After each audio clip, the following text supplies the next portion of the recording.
Sebenarnya ada sebuah masalah yang belum bisa diatasi oleh seluruh negara di dunia saat ini, yaitu masalah ketimpangan sosial. Nah, ketimpangan sosial ini adalah suatu kondisi di mana terdapat kesenjangan besar antara sebuah kelompok masyarakat dalam hal kekayaan, akses pendidikan, peluang kerja, dan hak-hak dasar lainnya. Di mana ketimpangan sosial ini memecah kelompok masyarakat menjadi dua golongan, yaitu golongan kaya dan golongan miskin, yang mengakibatkan orang yang berada di golongan kaya memiliki akses yang lebih mudah ke pendidikan berkualitas dan pekerjaan, yang mana hal ini sangat bisa membantu mereka untuk mencapai sebuah kesuksesan.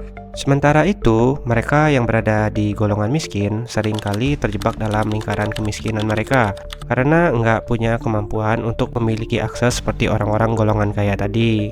Nah, ketimpangan sosial mulai jadi masalah yang serius ketika harta antara si kaya dan si miskin berbeda sangat jauh, yang nantinya hal ini bisa menciptakan ketidakadilan di antara dua golongan ini, di mana golongan kaya bisa memberikan intimidasi kepada golongan miskin dengan cara membuat kebijakan yang menyudutkan orang-orang pada golongan miskin. Kalian semua pasti udah tahulah sama benda ini. Yap, fiat money atau uang fiat.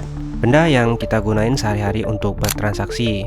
Sadar nggak sadar, sebenarnya nilai mata uang ini bakalan terus turun atau melemah. Yang dalam ilmu ekonominya, hal ini tuh disebut dengan inflasi. Jadi, inflasi ini ngebuat harga barang-barang di sekitar itu terasa lebih mahal dari waktu ke waktu. Misalnya, tahun lalu harga minyak per liternya Rp15.000, dan di tahun ini harganya naik jadi Rp17.000 per liter. Nah, makanya untuk menjaga nilai uang, orang-orang pada golongan kaya ngelakuin yang namanya investasi.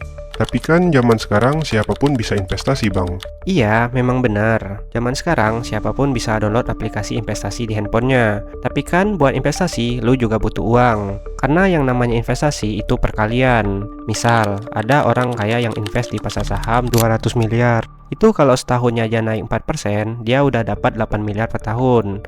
Gede nggak? Gede banget dong. Nah, beda halnya sama orang miskin.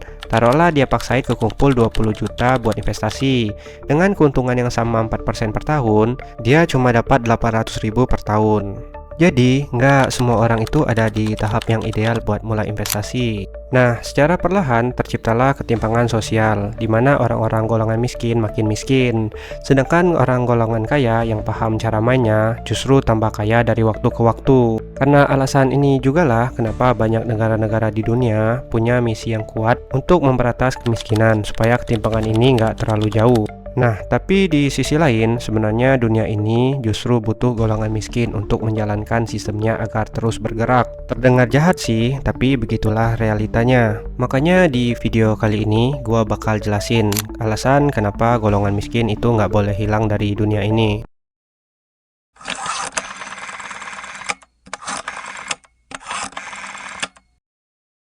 Kenapa orang miskin harus tetap ada? Pertanyaan ini mungkin terdengar kejam, tapi kalau kita telusuri lebih dalam, keberadaan orang miskin sebenarnya punya peran kompleks dalam sistem dunia yang kita jalani sekarang. Di sini gua nggak bilang kalau kemiskinan adalah hal yang baik atau harus dipertahankan. Tapi, dalam struktur ekonomi saat ini, golongan miskin seringkali dibutuhkan untuk menjaga keseimbangan. Dalam hal ini, keseimbangan yang dimaksud adalah untuk menjalankan sistem kapitalisme. Karena pada dasarnya, kapitalisme ini butuh kemiskinan untuk menjalankan sistemnya.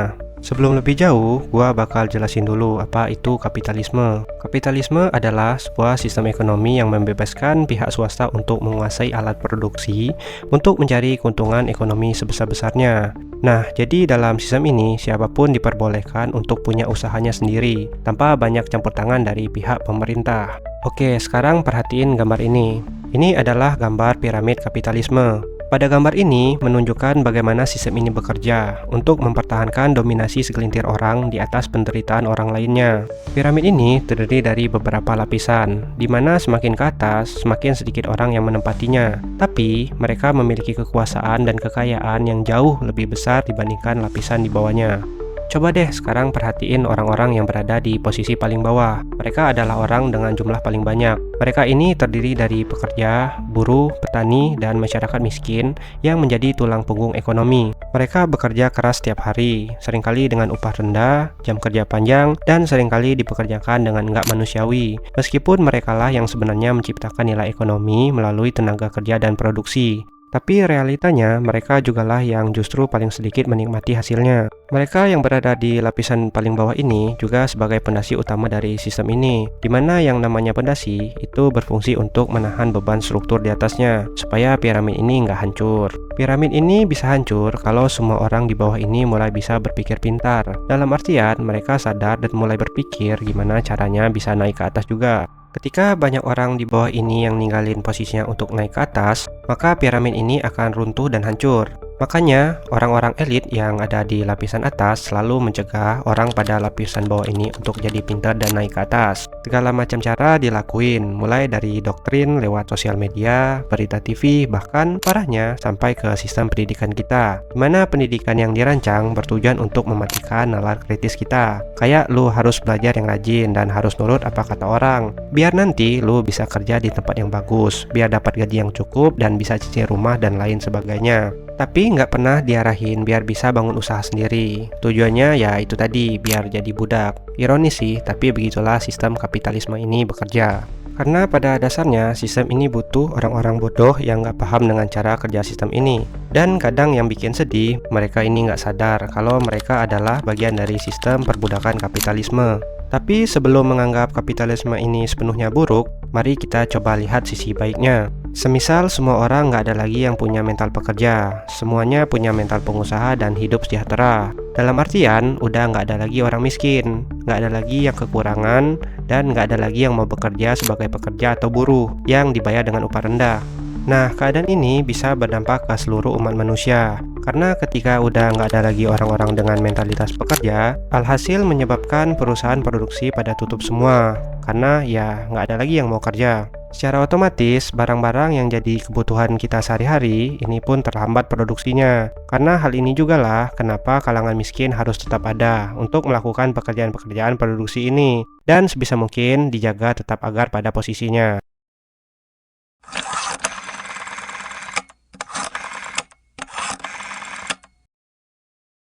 Apakah kemiskinan harus dipertahankan? Tentu saja enggak. Pembahasan pada video ini bukan untuk membenarkan kemiskinan, tapi untuk membongkar kenapa sistem dunia saat ini terlanjur bergantung pada ketimpangan sosial. Solusinya nggak segampang memberi sedekah atau program bantuan pada golongan miskin, tapi bagaimana cara kita mengubah struktur ekonomi dan politik yang memelihara kemiskinan ini. Selama masih ada sistem yang hanya menguntungkan segelintir orang, selama itu juga kemiskinan akan tetap ada.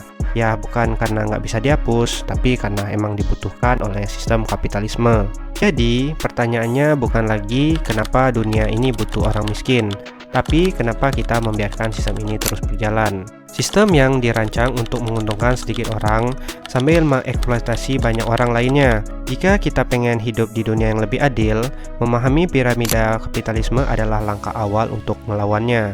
Perubahan mungkin nggak bisa instan, tapi selama rakyat sadar akan ketidakadilan ini, selalu ada harapan untuk sistem yang lebih baik lagi ke depannya. Nah, gimana nih kalau menurut lu tentang kenapa golongan miskin ini harus tetap ada? Dan lu pro atau kontra tentang sistem kapitalisme ini? Coba tulis di kolom komentar. Mungkin segitu dulu untuk pembahasan video kali ini. Jika lu suka video kayak gini, jangan lupa like, share, dan bantu subscribe channel ini agar bisa berkembang terus setiap harinya. Sampai ketemu di video selanjutnya. Bye!